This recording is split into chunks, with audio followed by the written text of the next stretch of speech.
Good afternoon, I'm Malcolm Jordan and this is your midday news fix for Monday the 1st of July. Scepticism about how the government will achieve new mental health goals. It's released a policy statement which offers 5 targets, including training 500 mental health professionals a year and 80% of people accessing specialist services within 3 weeks. Clinical psychologist Dougal Sutherland says while they look good on paper, there's very little detail about how they'll be accomplished. He says we're a long way from training 500 mental health professionals a year. Auckland's train services are set to return to their regular schedule and unionised staff have withdrawn industrial action. Auckland Transport says it's been advised operator Auckland One Rail and the Rail Maritime Transport Union have reached agreement in principle. It still needs ratification with employees.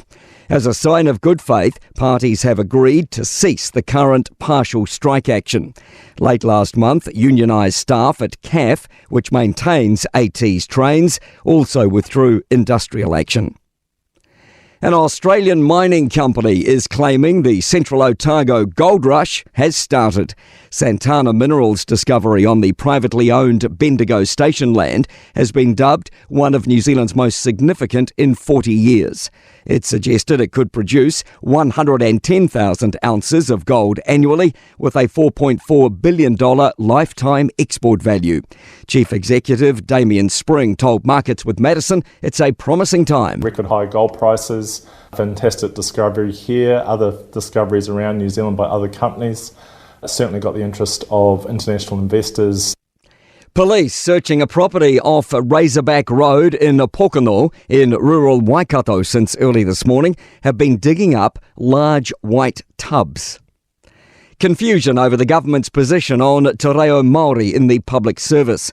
The coalition agreement stated that government departments should communicate primarily in English and have English names, but the government says it hasn't sent any directives, and ministers can discuss the issue with their departments. Arrests, seized vehicles and hundreds of fines as police crack down on Wellington boy races. Officers were out in force on the weekend with the Eagle helicopter tackling organised criminal car meets. Police in Levin were recently pelted with rocks and bottles by hundreds of racers. Wellington District Commander Nick Tom says the lawlessness must stop. We really wanted to send that message that the behaviour is not welcome. The public are tired of this type of behaviour. The police are tired of this type of behaviour and we won't tolerate it. Paid parental leave rises from today and the new Family Boost reimbursement also kicks in. Parents with children in early childhood education can now claim up to $75 a week. The Foreign Minister is leading a cross-party political delegation on a Pacific visit this week. Winston Peters will depart today with the Emergency Management Minister, Foreign Affairs Committee MPs and the Labour Pacific Caucus Chair.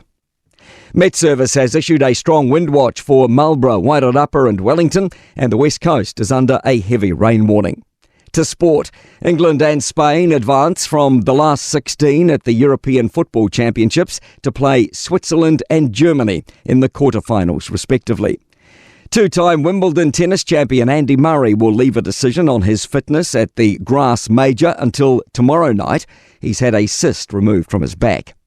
I'm Malcolm Jordan. That's your latest news fix. We'll be back with the next update at 5 p.m. from the Newstalk ZB newsroom.